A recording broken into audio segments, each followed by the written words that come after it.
d'être avec moi aujourd'hui, d'avoir pris du temps. C'est sûr, le temps, c'est précieux aujourd'hui, alors c'est comme un cadeau que tu me fais. J'apprécie énormément que tu sois là, Huguette. Alors, si tu veux me parler un petit peu, t'as un site qui est fantastique, qui parle un peu de toi, mais j'aimerais vraiment qu'on rentre dans les détails. Quand tu étais tout jeune, tu me disais justement, vers l'âge de 13 ans, il s'est passé quelque chose pour toi parce que tu étais un enfant qui était un peu à part. Peux-tu me parler un peu de ça, s'il te plaît? Oui, Diane, merci d'être là aussi pour recevoir ce que j'ai à offrir. Évidemment, je suis la troisième d'une famille de 8 enfants. Et déjà, dans la petite enfance, j'avais une certaine différence, mais je ne pouvais pas conscientiser ce qu'était cette différence. Parce que quand on a des qualités spécifiques ou des dons, tout le monde les a. Donc, je ne pouvais pas cibler la différence. C'est plus arrivé quand j'avais 13-14 ans, j'étais pensionnaire au couvent. Et à un moment donné, j'ai vu ma mère qui baignait dans son sang. Et elle était vraiment dans un état pour perdre la vie. Et ma mère, c'était mon idole. Donc, même si j'étais à milieu d'où elle était, j'ai vraiment perçu cet état-là et je me suis mis à pleurer. Et comme ma sœur était pensionnaire avec moi, j'ai dit à Lise, écoute, ça va vraiment pas. Maman, elle va mourir. Et comme je pleurais de façon soutenue, les religieuses n'ont pas été vraiment supportantes. Ils ont utilisé ça contre moi en disant qu'est-ce qu'elle ferait pas la Saint-Louis pour faire occuper d'elle? Qu'est-ce qu'elle ferait pas la Saint-Louis pour se faire remarquer? Attirer l'attention. Écoute, par chance que ma mère n'est pas morte parce que j'aurais été troublée pour le reste de ma vie. Oui, tout à fait. Donc, même s'il n'y avait rien qui pouvait confirmer ma voyance, même s'il n'y avait rien qui pouvait me dire que ce que j'expérimentais était réel, il y avait une force à l'intérieur de moi qui faisait que c'était une vérité. Je ne pouvais pas la prouver, mais à l'intérieur de moi, c'était une réalité. Le ciel a été bon parce qu'on a eu un téléphone au couvent demandant les demoiselles Saint-Louis sont demandées au téléphone et c'était notre beau-père qui nous appelait pour nous dire que ma mère avait passé proche de la barre de Saint-Pierre durant l'après-midi. Donc, sur le coup, j'ai pas eu d'impact de cet appel, mais avec le temps, je me suis dit, ben écoute, je pense que le ciel m'a fait un clin d'œil pour confirmer l'expérience que j'avais faite durant l'après-midi comme étant réelle. Parce que c'est certain que c'était tabou, cet événement-là, et que ma mère n'en a jamais parlé. Surtout avec les religieuses, je présume qu'il n'y avait pas d'espace avec elles pour pouvoir entreprendre cette conversation-là. Là. C'est terrible. Donc, ça, c'était mon premier grand choc de ne pas être accueillie avec une qualité différente, un don ou peu importe le nom. C'était une expérience qui m'a marquée psychiquement parce qu'à partir de là, c'est comme si avoir des qualités différentes, le gros hic là-dedans, c'est qu'est-ce qu'elle ferait pas pour faire occuper d'elle, qu'est-ce qu'elle ferait pas pour attirer l'attention. Surtout que ça se passe en période d'adolescence. Donc, à l'adolescence, disons, on se cherche, hein, on ne se retrouve pas. Alors, effectivement, que ça devait être assez troublant. C'était l'enfer parce que là, c'est comme ces situations-là sont arrivées de plus en plus souvent et fréquemment. Et ma force, c'était de voir les troubles, c'était de voir les décès, c'était de voir les accidents, c'était de voir... tu sais, je rêvais de voir les mariages, les voyages, les gains à la loterie. Mais c'était pas ça. Donc, à partir de là, puis tu sais, on arrive dans le cas d'exercice et ça fait, est-ce que je suis possédée du diable? Est-ce que je suis possédée du démon? Pourquoi j'attire toutes ces histoires de troubles-là? Donc, finalement, ça a pris un bon moment avant que je rencontre une personne qui a fait une grande différence dans ma vie et qui m'a simplement dit, Huguette, si tu attires ces événements-là dans ton espace, si tu as la clairvoyance de ces situations-là, c'est que tu as aussi la force de faire une différence et d'amener de la réparation. Et là, ça a fait comme, oh my God, je ne sais pas comment le faire, mais au moins... Je sais pourquoi je l'ai. Je ne sais pas comment je vais faire quelque chose avec ça, mais au moins, ça l'a dédramatisé, ça l'a enlevé une charge terrible en filmant. Ça s'est installé, puis à un moment donné, ben, ce qui s'est passé, c'est que je suis devenue comme habituée à... Ouais, tu prenais probablement le fait d'avoir pris conscience de pourquoi que, tu sais, ça se passe, puis c'est des images d'horreur, on peut pas se le cacher. c'est aussi, il faut que tu livres ce message-là. Très souvent, tu es porté à l'annoncer à la personne puis probablement que ça se passait dans ton périmètre de gens proches, tu sais. Tu peux avoir une certitude, je disais rien. Ah oui, oh non. Pas la Saint-Louis pour attirer l'attention. Ah oui. La Saint-Louis pour qu'on s'occupe d'elle. J'étais traquée et j'avais une angoisse, un stress constant. Tu sais, quand tu dis, là, à un moment donné, je sais que ça a l'air bête, mais c'est réel. J'ai la clarté qu'une telle personne va décéder avant 8 heures ce soir. Et qu'est-ce que tu fais avec ça, là? Et tu vas pas dire ça à qui que ce soit, mais tu sais, tu as quand même l'angoisse qui s'est. En tout cas, ça n'a pas été un parcours facile jusqu'à ce qu'effectivement, j'arrive à avoir une certaine maîtrise. Il y a eu un accident d'auto qui s'est produit à 30 ans, donc c'est là que ça a comme déboulé pour toi, que ça a pris une certaine clarté, je présume? J'ai eu 2 expériences d'accident. Celle qui a été significative dans ma démarche de me réapproprier mes forces, c'est la dernière dans laquelle je suis blessée intérieurement, mais qu'on ne peut diagnostiquer. J'ai pas d'os qui sont cassés, j'ai pas de foulure, j'ai pas d'organes meurtris, mais je souffre terriblement. J'ai mon bras droit qui est presque paralysé, que je suis dans un état vraiment lamentable physiquement. Et là, on commence à m'injecter de la cortisone dans la tête, dans l'épaule. On me donne des antidouleurs. En tout cas, je suis sous pilule pendant 1 an, mais j'ai pas d'amélioration physique. À un moment donné, je développe une colite ulcéreuse, d'avoir tant absorbé de médicaments, et j'arrive dans un état où j'ai plus envie de continuer. J'ai plus envie de continuer. Si c'est ça la vie, moi, ça ne m'intéresse pas. Donc, j'ai une foi absolue. Il y a quelque chose à l'intérieur de moi. Ma vie, c'est pas ça. Mais comment j'arrive là? Ouais. Et encore là, j'ai un signe extraordinaire. J'ai une copine qui me dit Hey, Huguette, j'allais faire un week-end de gymnastique. Peut-être que ça pourrait t'aider. Mais je suis tellement physiquement dans un état de force, il y a une volonté absolue de faire ce week-end-là. Et je me dis, ça passe ou ça casse. Mais je vais y aller à 300%. Et c'est sûr que c'est mon état qui a favorisé ce qui s'est passé. Je suis arrivée là, puis effectivement, c'était un week-end de renaissance. J'étais vraiment sous le choc. J'étais dans un état lamentable, psychiquement, moralement, physiquement. Et j'ai décidé de jouer à 100%. Et à un moment donné, dans un état de silence, il m'est arrivé comme un nuage de béatitude, un nuage dans lequel mon corps a été totalement guéri. Et c'est rajouté à ça plusieurs autres fonctions non habituelles. J'ai commencé à entendre les autres penser. Mais je n'avais pas la conscience que je les entendais penser. J'avais la certitude qu'ils me parlaient. Donc, je disais, mais pourquoi tu me dis ça? Puis la personne me dit, mais je ne t'ai pas parlé. Mais oui, tu m'as dit telle chose. Non, je l'ai juste pensé. Donc, un petit coup d'angoisse encore qui fait my God, jusqu'où ça va aller? Puis le privilège là-dedans, c'est aussi de ne pas avoir rencontré personne pour me guider. Uh-huh. J'ai vraiment eu à trouver le chemin, j'ai vraiment eu à aller où ça fait mal, où il n'y a pas de référence, et ça m'a donné une solidité extraordinaire. Donc là, je reviens chez moi de ce week-end-là complètement guéri. Et là, les gens commencent à me dire, mais touche-moi. Hey, écoute! Ben non, mais écoute, faites comme moi. Travaillez sur vous, faites quelque chose. Tu sais. Et là, c'est comme si j'ai eu l'entendement que cette expérience-là était pour favoriser une certaine révélation. On dit, tu portes quelque chose d'extraordinaire en toi et tu as quelque chose à faire avec. Oui. Donc, à partir de là, je manquais trop d'unité. C'est une blague. Je ne pouvais pas reconnaître ces forces-là en moi. Donc, j'ai pris des formations professionnelles. Et au départ, je me disais, c'était pour rassurer les gens. Mais non, c'était pas me rassurer. Pour te rassurer, toi. Tu sais, me donner une carte. Je ne pouvais pas arriver et dire guérisseuse.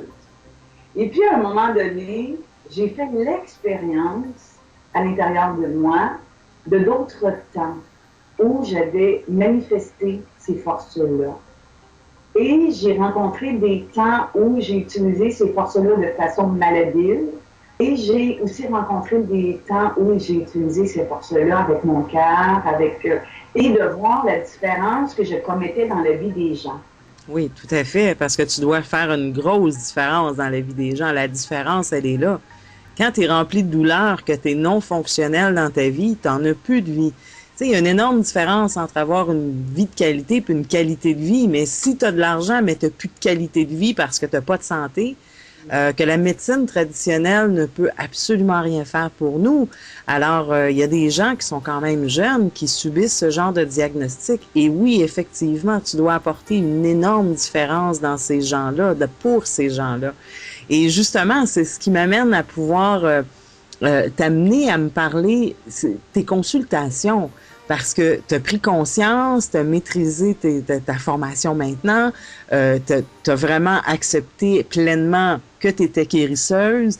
Et à partir de là, la différence de rendre service aux gens, parce que le temps où ce que tu as pris à prendre conscience de tes dons, finalement, tu desservais les gens de ne pas offrir ton don qui est si extraordinaire.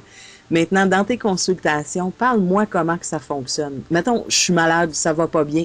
Je vais te voir à quoi je dois m'attendre. C'est du cas par cas. Et chaque personne est unique. Oui.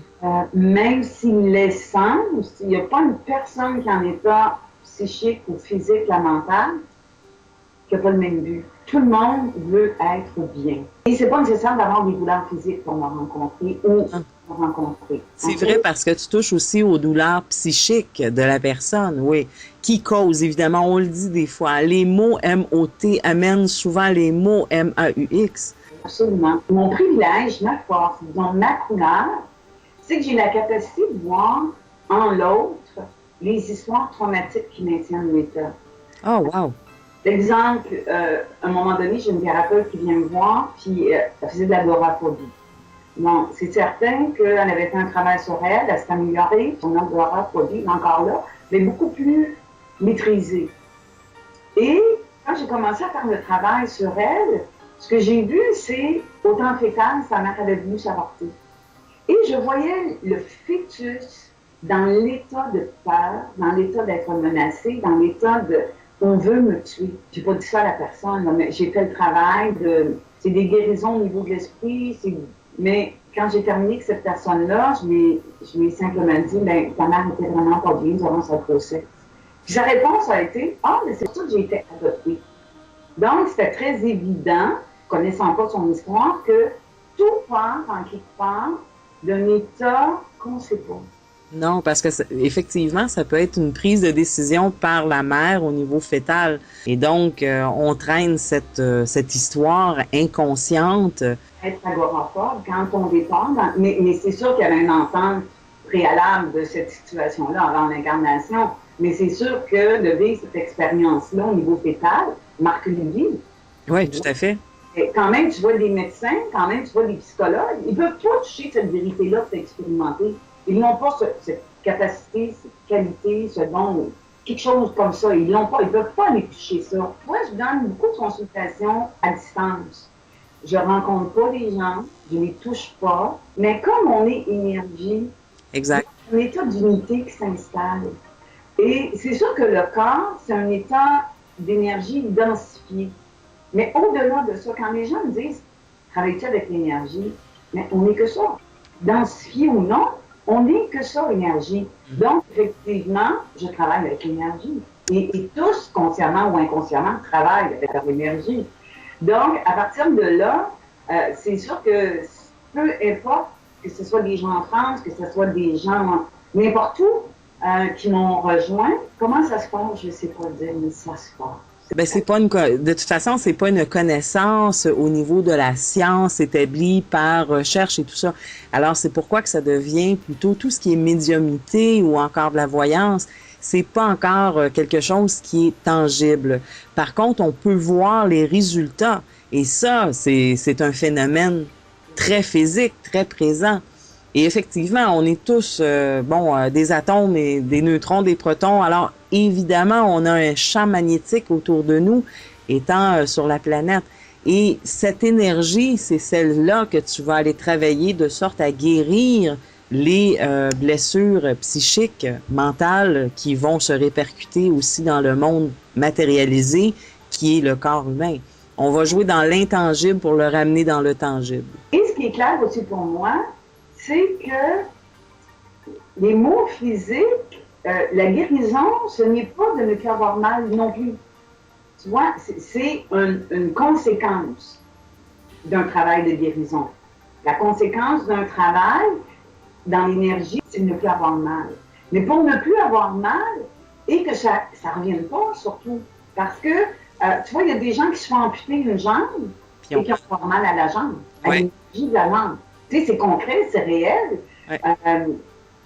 Donc, l'idée, pour qu'il y ait une réelle guérison, c'est d'aller à la source de ce qui crée l'état physique, quel qu'il soit.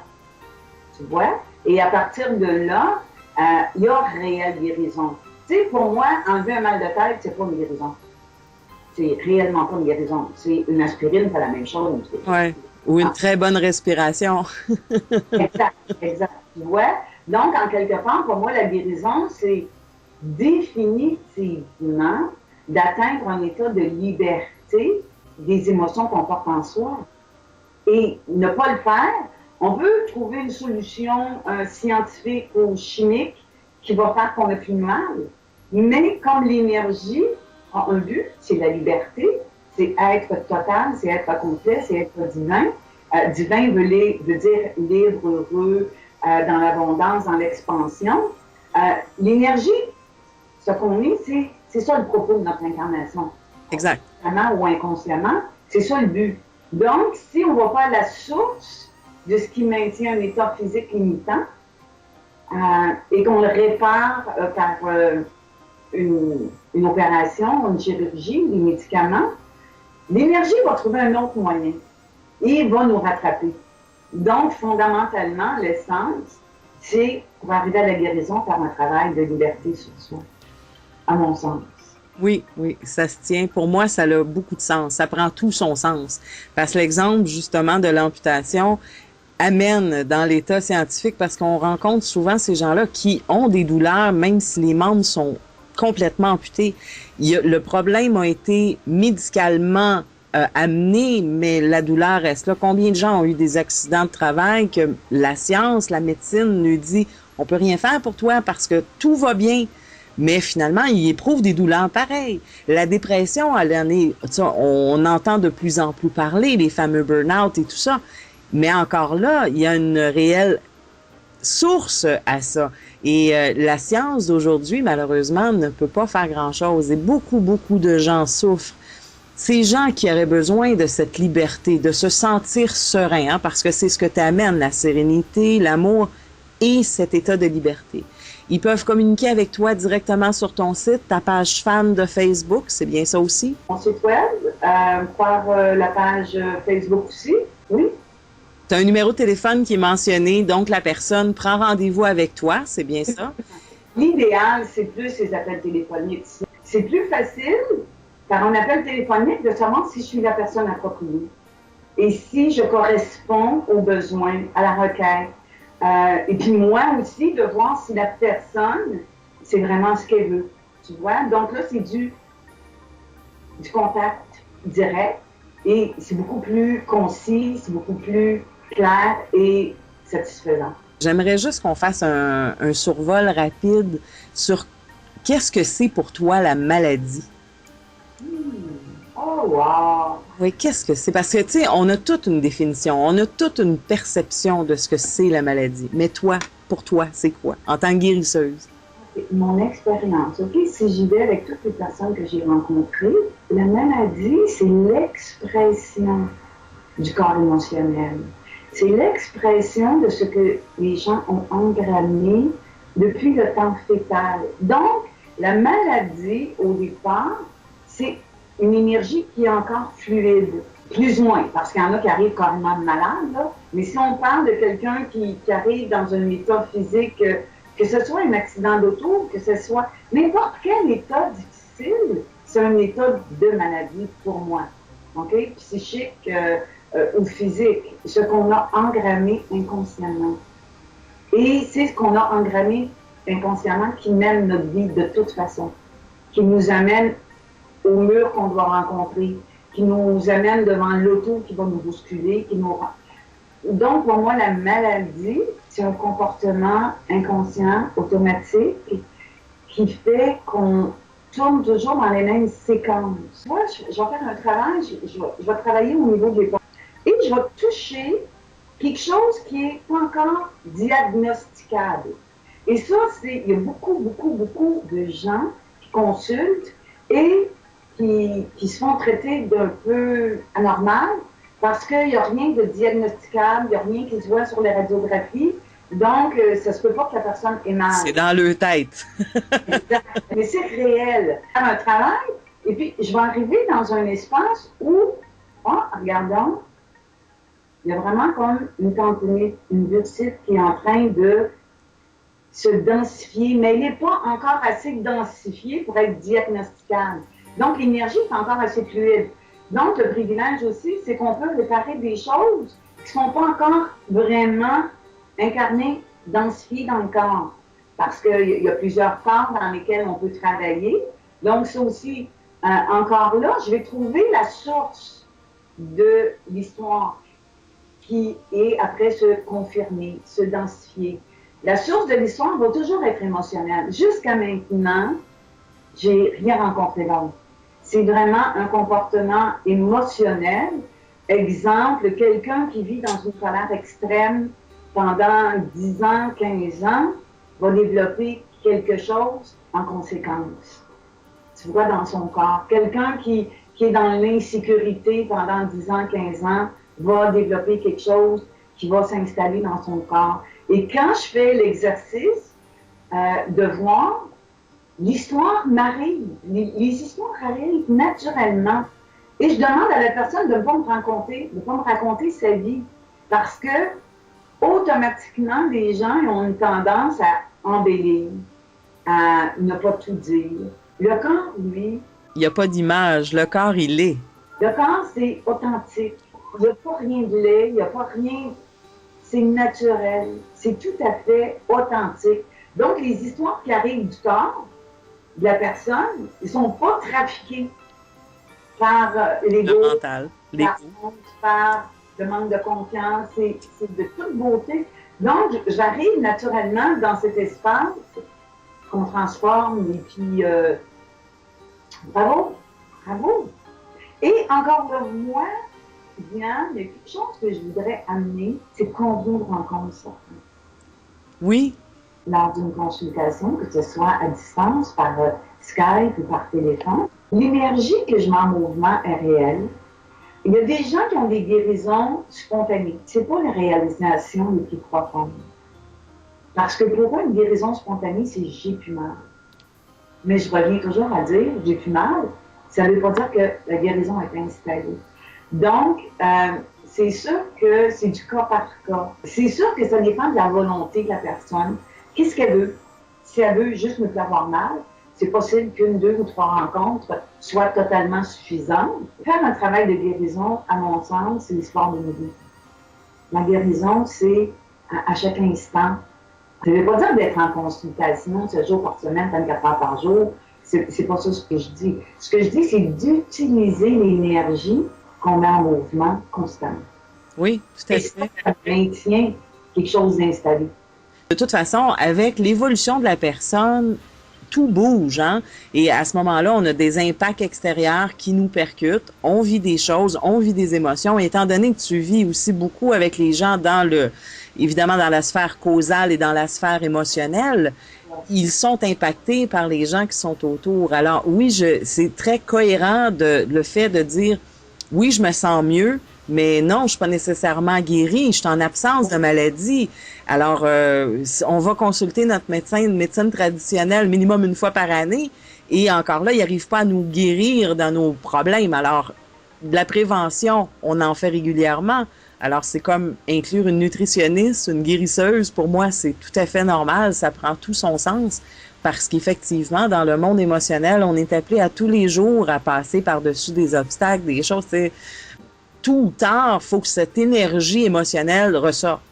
Alors que ce soit par un fameux mal de tête ou parce que je me suis retenue, hein, j'ai voulu dire, j'ai pas dit, je me suis retenue, cette énergie-là va évidemment vouloir s'infiltrer quelque part. Et oui, effectivement, que je pense que c'est une consultation continue qui doit être faite avec une guérisseuse, surtout que ce n'est pas que physique. Les gens confondent parce qu'on voit guérir, pensent à médecine. Et je trouve que l'éclaircissement que tu nous as amené aujourd'hui par cette entrevue nous permet de rentrer dans une sphère qu'on n'a pas souvent le plaisir d'adhérer, à moins qu'il nous arrive une catastrophe puis qu'on se retrouve en dernière ressource. Et c'est là que c'est malheureux parce que tu es là aussi avant que ça devienne malheureux. Tes dons sont à nous servir en tout temps pour éviter justement de se retrouver mal pris avec une maladie grave, d'avoir développé un cancer. La guérison, c'est de la prévention. Par mon travail, moi, j'ai plusieurs personnes qui me consultent juste pour être mieux. Hey. Parce que les gens touchent quelque chose en eux qui est tellement grand et c'est tellement supportant.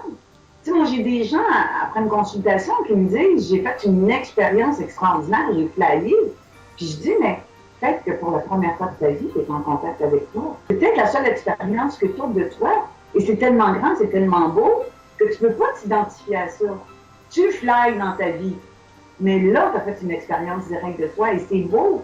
Et c'est grand. Et j'ai plusieurs personnes qui viennent me consulter pour cet état d'être bien, d'être ressourcé, d'être recentré, d'être renforcé, d'être en contact avec l'extraordinaire qu'ils sont. Parce qu'on est ça, l'extraordinaire. Faussement identifié à tout ce qui est l'atrocité du monde ordinaire. On apprend très jeune à être ordinaire, tu sais. Alors, notre vision, elle est biaisée au niveau de l'être extraordinaire. Oui, oui, absolument. Oui, tout à fait. Un gros merci. On va avoir l'occasion probablement de se refaire une entrevue, une rediscussion. Et on va sûrement avoir des questions. Alors, c'est pourquoi je te disais, et les gens vont pouvoir interagir avec nous via notre conversation, voyant les questions qui vont être posées. Et évidemment, j'invite les gens à le faire parce que je suis certaine que tu vas être en mesure de pouvoir éclaircir tout ce côté un peu nébuleux de qu'est-ce que c'est une guériseuse. Et je trouve ça fantastique, vraiment. Merci. Reçois, Diane, toute ma gratitude. C'était un moment vraiment exquis de partager avec toi mon expérience.